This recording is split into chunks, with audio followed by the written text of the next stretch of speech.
कांग्रेस के दो कैंप्स बन चुके हैं. There are two groups senior leaders के बिकॉज ऑफ इनफाइटिंग. मुझे कोई इनफाइटिंग नजर नहीं आ रही. Your questions, their answers. Dialogue at Nation Next. Nagpur की अगर हम बात करें तो यहाँ पे कई लोगों का ये कहना है कि नागपुर में जितनी डेवलपमेंट पिछले 5 सालों में हुई है उतनी 15 इयर्स में भी नहीं हुई. तो एज अ सीनियर लीडर आप कितने सहमत है इस स्टेटमेंट से लोगों के? पहली तो आपने इसके पहले सवाल पूछा था कि पानी की किल्लत.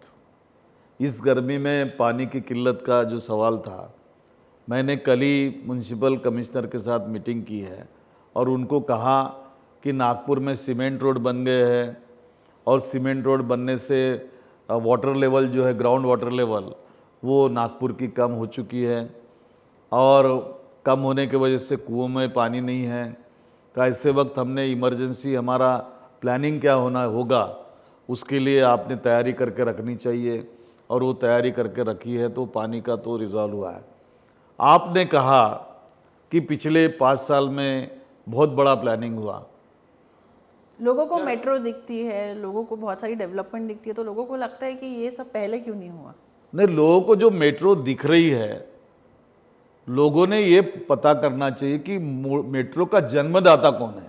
मेट्रो का जन्मदाता तो लोगों के सामने आज बैठा हुआ है यहाँ पे आपसे बात करते हुए. तो मैंने अगर मंजूरी नहीं कराई होती, तब मैंने पुणे की मंजूरी नहीं कराई थी. पुणे की मंजूरी मैंने रुकवाई थी और पृथ्वीराज चौहान जी मुख्यमंत्री थे, उनको कहा लास्ट कैबिनेट में कि आप पुणे की मंजूरी मत दीजिए, पहले नागपुर की मंजूरी दीजिए. और नागपुर की मंजूरी लिया तब कहीं मेट्रो चालू हुआ. तो नागपुर मेट्रो का क्रेडिट बीजेपी को नहीं जाना चाहिए, ये आपको ऐसा लगता है? नहीं, क्रेडिट उनको एग्जीक्यूशन का है, क्योंकि मंजूरी तो मैंने दिया, जन्म दिया, लेकिन पाल पोष कर बड़ा तो उन्होंने किया है. मैं ऐसा नहीं कहता कि नहीं हुआ करके, उन्होंने निश्चित रूप से किया. लेकिन करते वक्त उन्होंने अगर अंडरग्राउंड मेट्रो अगर शहर में बनाई होती तो शायद इस देश के अंदर एक नया माहौल होता था और tourism point of view Nagpur के अंडरग्राउंड मेट्रो देखने के लिए भी बहुत सारे लोग आए रहते और नागपुर की ब्यूटी में भी 4 चांद लगे रहते. लेकिन उन्होंने ओवरहेड मेट्रो किया. जो हैप्पीनेस प्लेस, आपके जैसे यंग लड़कियां लड़के फ्रेंडशिप डे के दिन हैप्पीनेस प्लेस करके कहाँ जाते थे? बताइए कहाँ जाते थे? आप नागपुर की हो. लोग फुटाला जाते थे. फुटाला लेक, बहुत अच्छा सवाल आपने किया. क्या आज फुटाला लेक हैप्पीनेस प्लेस रहा? वहाँ तो बैरियर लग गया अभी विविंग गैलरी से के वजह से, और रोड बंद कर दिया गया. वहाँ न्यू ईयर की पार्टी मनाते थे बच्चे लोग, क्रिकेट मैच जीतते थे उसकी पार्टी मनाते थे, किसी का बर्थडे मनाते थे, शाम को फैमिली जाती थी और फ्रेंडशिप डे का बड़ा प्रोग्राम होता था वहाँ पर. आज नागपुर में कोई हैप्पीनेस प्लेस रहा नहीं है. तो हमने हमारे शहर के यूथ को दिया क्या है? तो क्या यही डेवलपमेंट है 5 साल का? जिस डेवलपमेंट में नागपुर की ग्राउंड वाटर लेवल कम हो गई, क्या यही डेवलपमेंट नागपुर का कि जिसमें हैप्पीनेस प्लेस को रोक दिया गया? अभी कोई हैप्पीनेस प्लेस नहीं है लोगों के लिए. क्या नागपुर के युवा को लगता नहीं कि उनको रोजगार मिलना चाहिए? कितना रोजगार मिहान के जरिए लाया गया. चलिए छोड़ दीजिए, 5 साल राज किया है. नागपुर का भूमिपुत्र 5 साल मुख्यमंत्री रहा है. नागपुर का भूमिपुत्र पिछले 7.5 साल से केंद्रीय मंत्री है. कितना रोजगार लाया गया, कितनी नई इंडस्ट्रीज आई हैं कि जो इंडस्ट्रीज कहाँ जाता था. मैं तो अचंभित हूँ कि याद है मुझे कि यशवंतराव चौहान स्टेडियम में हमारे यहाँ के एक यूथ का बहुत बड़ा गैदरिंग हुआ था और उस गैदरिंग में कहा था कि यहाँ इंजीनियरिंग कॉलेजेस इतने हैं और इतनी इंडस्ट्रीज आने वाली है और ये इंडस्ट्रीज आने के बाद 50,000 एम्प्लॉयमेंट क्रिएट होगा. हुआ है? किसी गरीब को साइकिल देने से या किराए से 4 व्हीलर देने से उसको रोजगार नहीं मिलता। यहाँ के बच्चे जो आईटी सेक्टर में विदेश जाते हैं, बेंगलोर जाते हैं, दिल्ली जाते हैं, पुणे जाते हैं, नागपुर क्यों नहीं आ सकते? यहाँ का जो मैकेनिकल इंजीनियरिंग है उसको नागपुर में जॉब क्यों नहीं मिल सकता? यहाँ का ऑटोमोबाइल इंजीनियर जो है उसको नागपुर में जॉब क्यों नहीं मिल सकता? तो लॉ यूनिवर्सिटी भी मेरे वक्त आई है, हमारी गवर्नमेंट के वक्त ट्रिपल आईआईटी आई है, IIMA मैंने पुणे जाने नहीं दिया इसलिए वो नागपुर को मिली। धन्यवाद देवेंद्र जी। नागपुर आज भी हमारा हेल्थ हब बन सकता है, हमारा टूरिज्म यहाँ पे डेवलप हो सकता है क्योंकि टाइगर गेटवे है, हमारे यहाँ एजुकेशनल हब बन सकता है और कोशिश चल रही है। कोशिश नहीं चल रही है ऐसा नहीं, मुझे लगता है कि जो न्यू हमारे वक्त हमारी सरकार ने, कांग्रेस की सरकार ने ट्रिपल आईआईटी लाकर, नेशनल लॉ यूनिवर्सिटी लाकर जो रखी थी, जो हमने IIM रोका था पुणे जाने से, जो नागपुर आ गया, उसके वजह से जो एजुकेशनल डेवलपमेंट हो रहा है, इन्होंने एम्स लाया है, हमने मेडिकल को डेवलप किया, IGMC को डेवलप किया और अभी डॉक्टर बाबा साहब आम्बेडकर PGI आ रहा है, post graduate institute of medical sciences आ रहा है। निश्चित रूप से हेल्थ हब भी बनेगा और टूरिज्म हब भी बनाने जा रहे गोरेवाड़ा के नाम पर हम यहाँ पर। तो डेवलपमेंट होगा, लेकिन युवाओं की खुशी किस बात में है?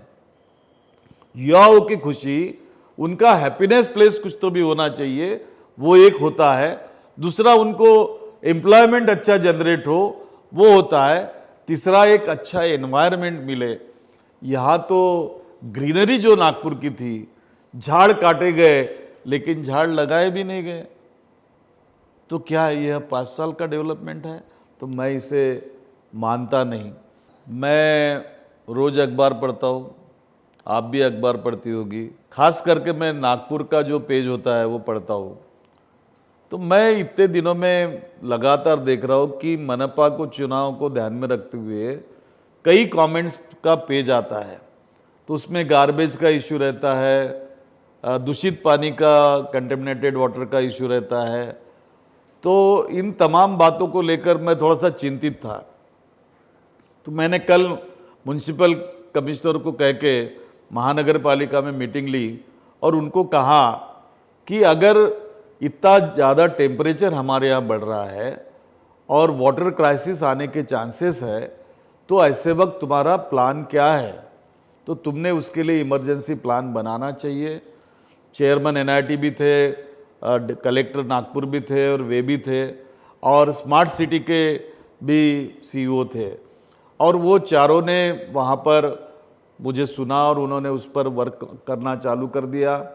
फिर मैंने उनको कहा कि किसी भी इंसान को नागपुर के अगर ये लगता है कि मेरे इलाके में कुछ नहीं हो रहा, राधिका के धंतुली में पानी बराबर नहीं आ रहा कि पानी सड़क पर बह रहा है गंदा पानी, तो वो अगर चाहती कि उसको इमीडिएट रिड्रेसल हो, उसका निवारण हो, तो आप नागरिक निवारण केंद्र हर जोन में बनाइए ताकि पब्लिक आपसे डायरेक्ट कनेक्ट हो सके।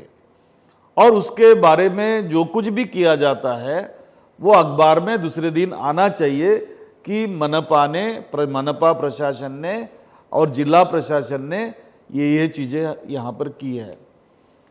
एक बात और मैंने कलेक्टर को कही थी कि जितनी भी गवर्नमेंट ऑफ महाराष्ट्र की स्कीम है, हमने पिछले 2 साल में जो भी काम किया है उसको भी कहीं लाना चाहिए। तो हमने एक प्लेटफॉर्म कलेक्टर ऑफिस में बनाया है, डॉक्टर बाबा साहब आम्बेडकर न्याय योजना। उसके तहत जितनी भी सरकारी योजनाएं हैं वो तमाम लोगों को सिंगल क्लिक पे अवेलेबल हो जाएगी। ऐप हमारे ऐप पर अवेलेबल हो जाएगी, वहाँ पे योजना भी बताई जाएगी। योजना अगर तुमको पसंद है, जैसे कि आपको स्कॉलरशिप चाहिए, राधिका को स्कॉलरशिप चाहिए, तो राधिका वहाँ जाएगी, क्लिक करेगी, उसका एप्लीकेशन फॉर्म वहीं पे आता है उसको भरेगी और वहीं पे उसको फॉरवर्ड करेगी, तो उसका इमीडिएट वहाँ फॉर्म चला जाएगा और उसका रिप्लाई भी टाइमिंग जो है उस टाइमिंग के हिसाब से आएगा। और उसमें अगर कोई त्रुटियां है तो वो त्रुटियां भी तुमको बताई जाएगी। इतना सिंप्लिसिटी हमने यहाँ पर लाया हुआ है। ऐसी कोई पार्टी नहीं है जिसमें इनफाइटिंग नहीं होता है, यहाँ पे जहाँ डिसेंट नहीं होता है, यहाँ पे डिफरेंस ऑफ ओपिनियन नहीं होता है। बीजेपी में भी होता है। नरेंद्र मोदी और नितिन गडकरी, एल.के. अडवाणी, इनके बारे में भी काफ़ी कुछ लिखा आता है। नितिन गडकरी और एल.के. अडवाणी के लिए पीएम इन वेटिंग कहा गया है। नागपुर में 2 पावर सेंटर्स है बीजेपी के, एक नितिन गडकरी, एक देवेंद्र फडणवीस। फिर भी when it comes to the party उनमें एक यूनिटी दिखाई देती है, उनके क्रैक्स नहीं नज़र आते हैं। आप इतने सीनियर लीडर हैं नागपुर के, आपका क्या कहना है इस बारे में कि जब आप देखते हैं कि कांग्रेस के 2 कैंप्स बन चुके हैं, there are 2 groups senior leaders के बिकॉज ऑफ इन फाइटिंग, तो क्या आपने कभी इन इश्यूज़ को रिजॉल्व करने की कभी कोई कोशिश की? नहीं, मुझे तो कोई ग्रुप नज़र ही नहीं आता, क्योंकि मैं जब से गार्डन मिनिस्टर बना हूँ तो यहाँ तो एक ही ग्रुप है, कांग्रेस। मुझे दूसरा ग्रुप तो कहीं नज़र नहीं आया। और ग्रुपिज़म रहना अच्छी चीज़ है, जिंदा दिली का नाम है वो। अगर इनफाइटिंग नहीं होंगी तो उसमें अवेयरनेस कैसे आएगा? तो विचारों का हो सकता है, लीडरशिप का हो सकता है। पर क्या ये एक हेल्दी इनफाइटिंग आप कह पाओगे? हेल्दी तो दिख रही मुझे। अगर हेल्दी नहीं होती तो हम ग्रेजुएट कॉन्स्टिट्यूंसी का जो ग्रेजुएट कॉन्स्टिट्यूंसी पिछले वक्त यानी कई सालों से, जब से वो कॉन्स्टिट्यूंसी बनी होंगी तब से बीजेपी के पास थी, पहली बार कांग्रेस के पास आई। नागपुर की जिला परिषद वो कांग्रेस के पास वापस आई। अब आप देखना महानगर पालिका आने वाली है, महानगर पालिका भी कांग्रेस के पास आएगी। मुझे कोई इनफाइटिंग नज़र नहीं आ रही। Your son is now in active politics और बाकी भी सीनियर लीडर्स के जो बच्चे हैं वो भी एक्टिव पॉलिटिक्स में अभी आ रहे हैं, पर इन लोगों का आपस में एक बहुत अच्छा कॉर्डियल रिलेशन और ये लोग अच्छे से साथ में काम करते हैं। पर क्या आपको लगता है कि कहीं ना कहीं उन्हें उस तरीके का सपोर्ट नहीं मिल पाएगा बाकी मेंबर्स? देखिए, जब बच्चा छोटा होता है तो वो माँ का आंचल पकड़ के चलता है, थोड़ा बड़ा होता है तो बाप की उंगली पकड़ता है।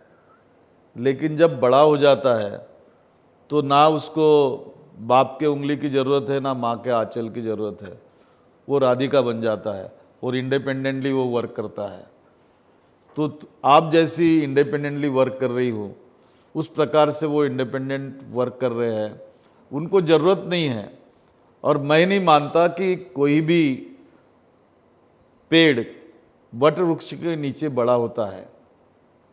वट वृक्ष से अगर वो हटेगा तो ही वो उसकी हाइट बढ़ेगी। इसलिए उनका इंडिपेंडेंट होना बहुत ज़रूरी है और वो इंडिपेंडेंट है और उनमें तो किसी प्रकार का बिखराव मुझे नज़र नहीं आ रहा। Nation Next News Hub for New India.